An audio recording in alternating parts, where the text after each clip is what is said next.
Eu sei que a essa altura do campeonato você já deve estar de saco cheio de falar de Brasil e Marrocos, de ver gente falando sobre Brasil e Marrocos, porém, já dizia os antigos filósofos, o melhor ficou pro final. Brincadeiras à parte, galera, só tô conseguindo gravar esse vídeo falando de Brasil e Marrocos agora, porque acabou o jogo no sábado. Eu já fui assistir os outros jogos que teve no dia, porque eu tô me desafiando a ver esses 104 jogos da Copa do Mundo. E assim que acabou o Brasil e Marrocos, eu fui me torturar assistindo Haiti e Escócia e não consegui gravar o vídeo, não consegui gravar ontem, segunda-feira. E aí hoje eu tive um tempinho, aproveitando que o jogo de hoje, que é França e Senegal, acontece só 4 horas da tarde, ia dar tempo de eu gravar o vídeo aqui e falar um pouquinho do que eu achei do jogo. Então vamos lá. Um mau jogo do Brasil, né? A gente sabia que, acredito eu, né? Pelo menos na minha perspectiva, eu sabia que o jogo ia ser difícil. Eu tava até falando pra minha mãe, pro meu pai também, que o jogo ia ser complicado contra a seleção do Marrocos, que se o jogo contra o Egito tinha tido uma dificuldade, o jogo contra Marrocos ia ser mais difícil ainda, porque Marrocos é uma seleção mais forte que o Egito, tanto que eles foram semifinalistas da última Copa. O ciclo para essa Copa deles foi muito bom. Eles chegaram na final da Copa Africana de Nações, apesar de ter tido aquele bololô todo envolvendo a final. Eles foram campeões, se eu não me engano, do Sub-17 ou foi Sub-20, inclusive eliminando o Brasil no processo. Então com alguns bons jogadores vindo dessa nova safra que está vindo, como o caso do Boadi, aquele camisa 6 que dominou o meio campo contra a seleção brasileira. E um jogo muito ruim do Brasil, principalmente no primeiro tempo. No primeiro tempo o Marrocos dominou o jogo, o Brasil parecia que a bola estava queimando no pé dos jogadores do Brasil, parecia que o time estava ansioso para resolver o jogo e não conseguia trocar passes sem perder a bola. Havia muitos momentos onde Casemiro, Paquetá, Bruno Guimarães perdiam a bola com muita facilidade. E aquela máxima do futebol, né? Se você perde o meio campo numa partida, a chance de você perder o jogo é alta. Tanto que o Marrocos dominou o setor de meio campo do Brasil, conseguiu neutralizar muitas as chegadas do Brasil e abriu o placar, né? O time do Brasil parecia muito espaçado durante o jogo. Eu tava até falando que eu tava me sentindo vendo um jogo do Corinthians do Dorival, porque o time tava muito espaçado, o time tava pouco combativo. Tinha momentos onde um jogador do Brasil recebia a bola, já tinham 2, 3 jogadores do Marrocos fazendo a pressão. E no caso quando o Marrocos pegava a bola, quando um jogador do Marrocos recebia a bola, não tinha muitos jogadores do Brasil para fazer a pressão. Normalmente tinha um jogador ou nenhum em muitos momentos da partida. E o Marrocos estava tranquilo no jogo, tanto que o gol do Marrocos saiu uma bola chega no Brahim Dias, ele tem tempo suficiente para pensar o que vai fazer, ele acha um bonito passe no Saibari, que faz um bonito gol.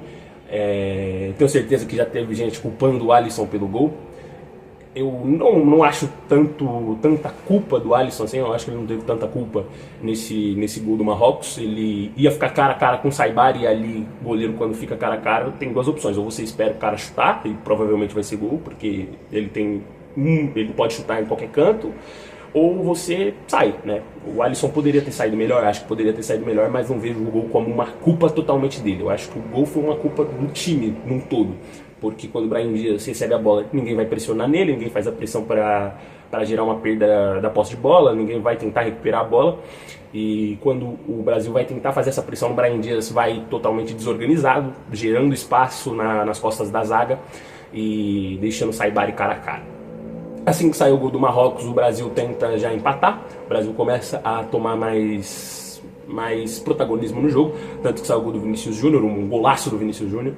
Ele recebe a bola do Bruno Guimarães e ele faz um gol que muitas vezes ele faz esse tipo de gol no Real Madrid, que ele puxa para a direita e bate colocado no outro canto do goleiro, um baita golaço do Vinícius Júnior. O Brasil, depois do gol, tenta até ser mais protagonista do jogo, tenta ter mais a bola, porém o time parecia muito ansioso no primeiro tempo, eu não entendi isso. O Brasil parecia que estava ansioso para fazer gol, para tentar virar o jogo, e não estava conseguindo trocar passes direito. Parecia que a bola estava queimando no pé dos jogadores esses que a gente sabe o que eles fazem por seus clubes, que são jogadores vitoriosos por seus clubes, e na seleção estavam com essa ansiedade, né? O Casemiro, que fez uma boa temporada pelo Manchester United, estava sendo ovacionado jogo sim jogo também pela torcida do Manchester United, pela boa temporada que ele fez, a torcida do Manchester United pedindo para ele renovar. E aí chegou num jogo contra Marrocos, ele fez uma má partida do Casemiro, tanto que eu acho que a melhora do Brasil no segundo tempo vai muito por conta da substituição do Casemiro.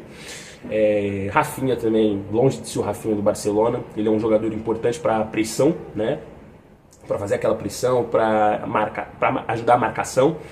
mas não foi o mesmo Rafinha que a gente viu no Barcelona, né? Então, muito distante do Rafinha que a gente viu no Barcelona. Se o Vinícius Júnior é cobrado por não ser o Vinícius Júnior do Real Madrid, o Rafinha tem que ser cobrado também por não ser o Rafinha do Barcelona, pois fez um mau jogo também o Rafinha, né? Paquetá muito mal também no primeiro tempo, eu achei. Igor Thiago também fez um jogo ruim, não teve tantas oportunidades, as oportunidades que teve ele perdeu. Isso não pode acontecer. Se você é o centroavante, você precisa guardar. A gente como corintiano, a gente sabe disso, né? A gente aguenta Yuri Alberto e Pedro Raul. Quando vai assistir a Copa do Mundo, temos um centroavante que não fez um bom jogo.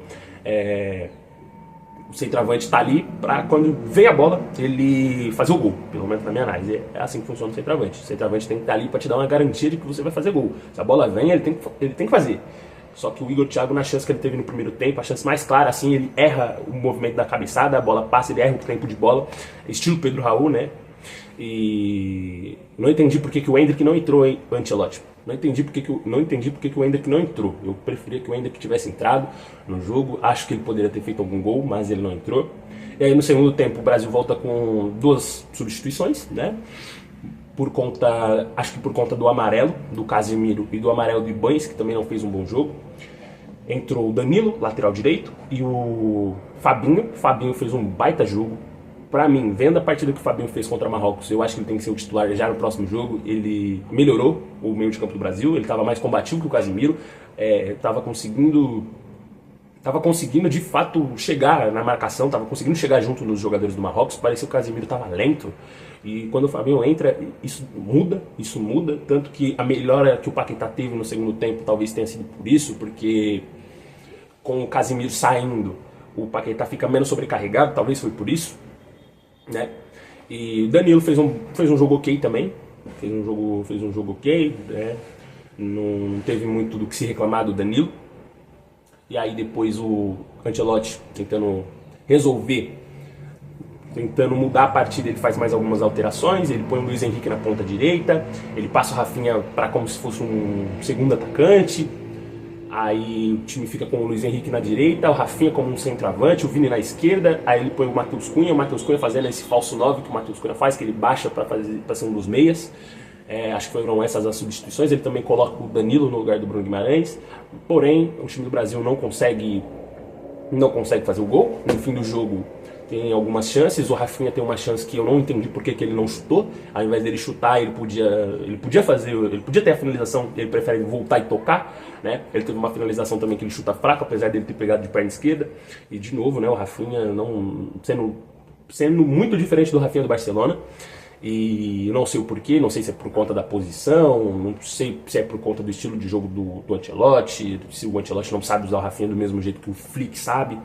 Então eu não sei qual que é o problema que o Rafinha está tendo para ser tão diferente do Rafinha que é do Barcelona. Eu, como alguém que gosta do Barcelona, vi praticamente a temporada inteira do Barcelona e a temporada do Rafinha, vi que o Rafinha é um jogador importantíssimo para o Barcelona, tanto que muitos jogos em que o Rafinha não jogou, o Barcelona foi mal, né? Foi uma temporada muito acidentada do Rafinha, né? Teve muitas lesões, foi diferente da última temporada que ele tinha sido um dos melhores jogadores do mundo. Essa temporada ele sofreu bastante com lesões, e no Barcelona outros jogadores também sofreram com lesões, como o caso do Yamal, como o caso do Pedri. E na falta desses jogadores tinha muitos jogos em que o Barcelona jogava mal por conta disso, e mesmo assim conseguiu ser campeão espanhol. Mas enfim, voltando a falar da seleção brasileira, e aí o Brasil não teve muitas chances também. Ali no final do jogo o Marrocos estava controlando mais a posse de bola, o Marrocos estava se sentindo confortável na partida, teve ainda uma chance de fora da área que o Alisson consegue fazer a defesa. Na hora que ele faz a defesa, ele dá o rebote, cara, na hora que ele deu o rebote eu falei, fudeu, tomamos gol, mas ele conseguiu se recuperar e fazer uma boa defesa. E acho que foi isso, né? O Marrocos ali no final do jogo ainda controlando bastante o jogo, cadenciando bastante. Acho que o empate pro Marrocos estava de bom tamanho. Empatar com a seleção brasileira na estreia da Copa, acho que foi um resultado grande para Marrocos. E sendo sincero com vocês, a gente não ter perdido esse jogo, essa estreia contra Marrocos, foi uma vitória. O time do Marrocos é um time bom, é um time chato de jogar contra. E não ter perdido, tendo em vista como jogou, né, tendo em vista o jogo que foi, o Brasil não ter perdido foi bom. Foi bom a gente ter conseguido o empate contra Marrocos, pois idealmente não é isso que a gente quer. O Brasil é a maior seleção do mundo, em termos de Copa do Mundo. Você empatar com Marrocos é um fiasco, mas tendo em vista que não estamos mais na época dourada da seleção brasileira, não estamos em 2002, não estamos em 94, não estamos em 70, não estamos em 62, não estamos em 58.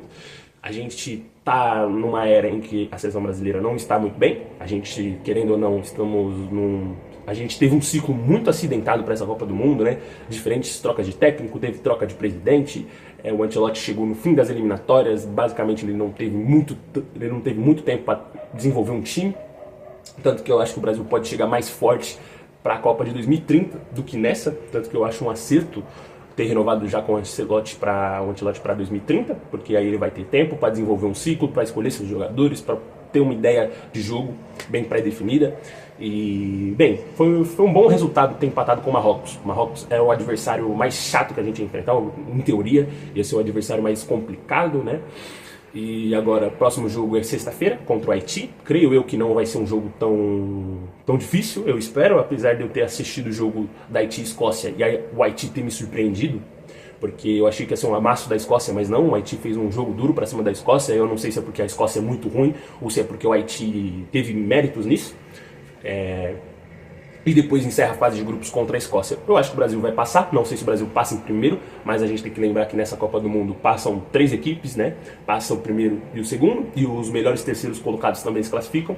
Eu acho que o Brasil passa em primeiro, eu ainda acho que o Brasil passa em primeiro, porém, para passar em primeiro, o Brasil precisa garantir saldo de gols contra o Haiti. Então, esperamos que isso aconteça. Eu já tinha terminado de gravar o vídeo, estava aqui no processo de edição dele, quando eu lembrei de mandar um salve para Caruaru, Pernambuco, um salve aí para todo mundo de Caruaru, Pernambuco, todo mundo do Nordeste que tá vendo esse vídeo, que é inscrito no canal e que segue a página no Instagram. E é isso, deixa o like, se inscreve, ativa o sino das notificações para não perder os próximos vídeos, segue a gente no Instagram e até o próximo vídeo.